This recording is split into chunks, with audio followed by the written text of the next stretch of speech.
investigación que más te ha aprendido, que más te ha gustado de toda esta investigación?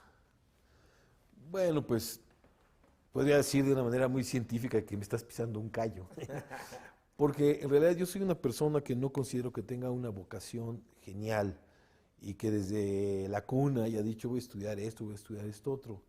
Realmente yo diría que mi acercamiento a los tiburones, a los dinosaurios, al trabajo que hago, es un acercamiento realmente oportunista, porque a mí me encanta la naturaleza, me fascina estudiar, no sé, desde una flor hasta un dinosaurio.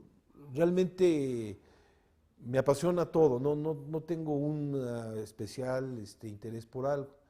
Entonces, en el momento en el que fui terminando mi carrera y que empecé a trabajar en el Instituto de Geología, tuve la oportunidad de unirme a un grupo de trabajo de un investigador que fue el doctor Sheldon Applegate, que él ya venía con, digamos, todo antecedente de investigaciones y sobre todo buscando un país como México, en donde tenemos restos de tiburones en por lo menos 15 estados, porque México a lo largo de su historia geológica ha estado prácticamente bajo del mar en todos los distintos periodos, ¿no? O sea, ha habido periodos de tierras firmes, condiciones subaéreas, pero casi en su gran mayoría ha estado. Entonces hay muchísimo material que hacer. Entonces en ese momento, cuando yo estaba terminando la carrera, que necesitaba un tema de tesis interesante y demás, fue cuando pude empezar a trabajar en esto. Entonces mi incursión, aunque sea poco romántico, realmente fue por cuestiones de obtener una posición mejor dentro del ámbito de lo que estaba yo haciendo y lo que estaba trabajando. Claro que siempre me gustaron los vertebrados, o sea, mi inclinación dentro de mi trabajo en la paleontología siempre ha estado relacionado o con peces, o con dinosaurios, o con tiburones, o con grupos de animales de ese tipo, ¿no? Entonces, ahora me preguntas, dentro de las investigaciones más interesantes, bueno, definitivamente lo más fascinante que ha sido para mí como ser humano y dentro de mi desarrollo profesional fue estar investigando en Baja California.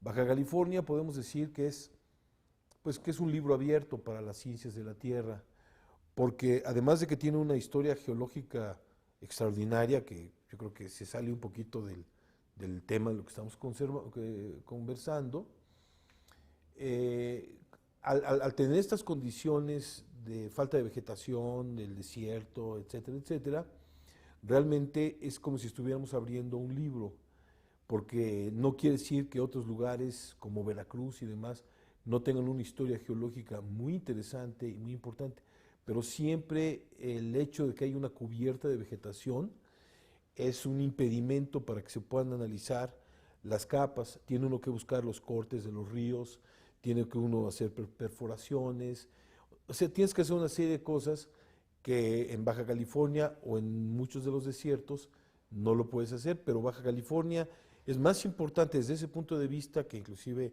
Coahuila, Chihuahua, etcétera, etcétera, porque su historia geológica es fascinante. Baja California es un pedazo de tierra que la placa tectónica del Pacífico le robó, se puede decir como un buen cuatrero, a la placa tectónica de Norteamérica. Y una vez robándosela, está derivando hacia el noroeste y todo eso está también documentado, además de que en ese tiempo las fluctuaciones que ha habido del mar entrando y saliendo de Baja California han dejado una historia muy interesante que la podemos ver en la historia de los tiburones y la podemos ver en la historia de las ballenas, inclusive porque algunas de las ballenas misticetas, que son las ballenas que ya no tienen dientes, que lo han transformado, han transformado su dentadura en sedazos que son los que permiten que puedan filtrar estas grandes cantidades de plancton, antes tenían dientes. Y entonces en algunas partes de Baja California quedó registrado, hay evidencias de cómo se fue dando esta transformación, amén de muchas otras cosas más. O sea que en Baja California encuentras los fósiles que has encontrado de tiburón son de todas las especies que hubo en las diferentes épocas o de alguna época en especial, en la del Mesozoico, la del Paleozoico. No, definitivamente estamos hablando de la historia geológica que corresponde al Cenozoico, de los últimos Vamos a ponernos en un plan muy conservador de los últimos 40, 45 millones de años a la fecha, con sus respectivos hiatus o elementos en donde no hay. No quiero decir con esto que el registro sea continuo, eso sería una maravilla, que no existe, vaya, existe en el Gran Cañón, pero en este caso particular, el número, la evidencia que existe es lo suficientemente interesante como para que se puedan hacer grandes cantidades de estudios. ¿Y esas especies habitaban en todo el planeta, coinciden con las de otros lados, con fósiles de otros lados? Bueno, ¿O eran exclusivas del territorio? una especie sí, como es el caso del tiburón, el Carcharodon megalodon. Tenemos mucha evidencia también del tiburón toro, del que casi no hemos hablado ahorita, y que también tiene una distribución universal, y de hecho inclusive se mete a los ríos, y es una especie que ha dado mucho de qué hablar, y la tenemos bien representada en Baja California. Y otra también que ahorita no ha entrado a la palestra, que es el tiburón tigre, y tenemos como 3 o 4 especies del tiburón tigre que podemos ir marcando así como en escalerita la evolución que tuvo hasta llegar al tiburón tigre que tenemos. Eh, de las gentes que nos acompañan siempre a bucear con tiburones, pues hay unos que llevan demasiadas veces buceando con ellos.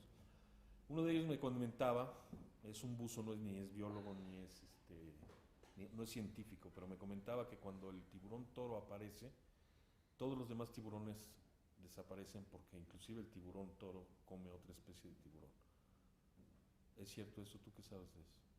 Bueno, yo tengo registros y información de, de zonas en donde sí conviven varias especies, incluyendo el tiburón toro, pero no dudaría que en ciertas regiones, por la falta de abundancia de alimento, por ciertas condiciones, el tiburón toro eh, es una de las especies más grandes que existen dentro, por ejemplo, de lo que podríamos establecer, regresando a la zona geográfica de la que estás hablando, que sería parte del Golfo de México y parte ya del Mar Caribe. Sin duda alguna debe ser de las especies depredadoras que son capaces de morderte y todo, la más grande.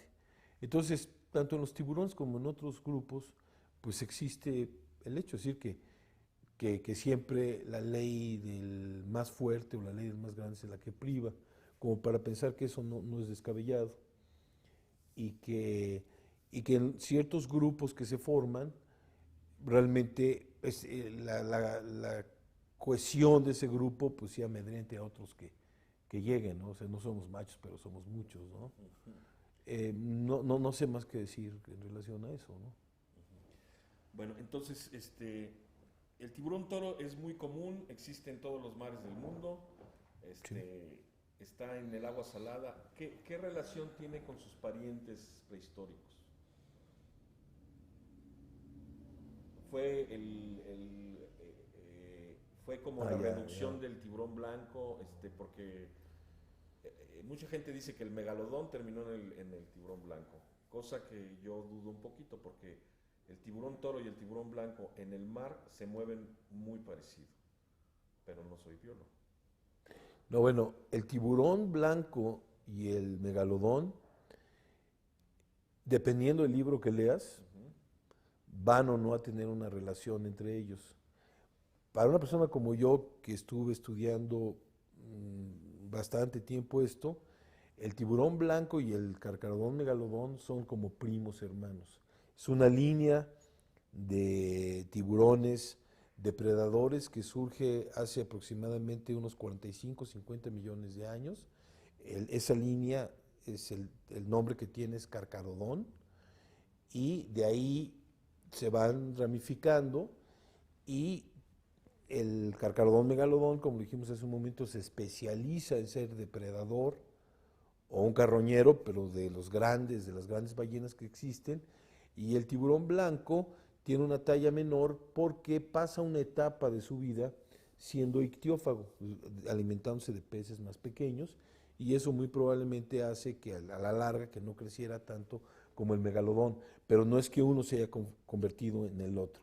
Según esta teoría, que sería la teoría, vamos a llamarla ahorita, Spinoza Applegate o Applegate de Spinoza, porque de hecho hemos sido muy criticados por eso, porque hay otra escuela de pensamiento, que es una escuela de pensamiento europea, encabezada por un doctor que se llama Maurice Lerich y otros tantos, David Ward y demás, que lo que ellos dicen es que no, es que el Carcharodon megalodón no se llama Carcharodon megalodón, sino se llama Carcharodon megalodón, por una prioridad en el nombre en cuanto se escribió, y que en realidad el tiburón blanco, Carcharodon carcarias, del que se deriva, es una especie, ahorita no he entrado, si quieres entramos en detalle, pues ya se convierte en una clase muy grande que se llama Isurus, que es un tiburón muy interesante que se llama maco. Y este maco es un primo hermano del tiburón blanco. No están en la misma familia, pero están en el mismo grupo de tiburones.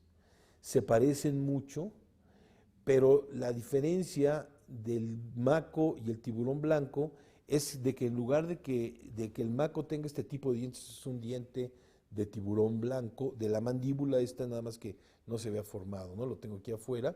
Como ustedes pueden ver, es triangular, y al ser triangular, bueno, lo estoy poniendo de cabeza porque en realidad es la mandíbula superior, es una cuchilla que inclusive, si gustan, después pueden hacer un acercamiento, y si yo me rebano así, se me marca la línea y me podría cortar del filo tan grande que tiene, lo cual me está indicando que este organismo no se va a estar perdiendo el tiempo tratando de comer pececitos así como atunes o macarelas o sierras, no, va por una pieza grande que podría ser una morsa, o podría ser un lobo de mar, o podría ser una foca, o podría ser en un momento dado una ballena.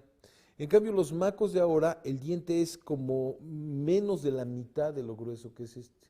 Son dientes como agujas, que se parecen mucho a los dientes inferiores del tiburón toro. ¿Por qué? Porque básicamente los macos son depredadores de peces.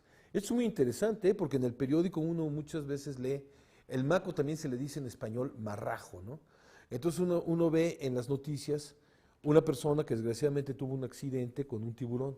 Sale un maco marrajo, mató, mordió a fulano de tal, y cuando uno ve la herida que le produjo y ve la mandíbula del maco, eso es imposible. El maco lo único que haría si lo mordiera uno sería como desflorarlo, pero nunca se podría venir con el bocado en la boca.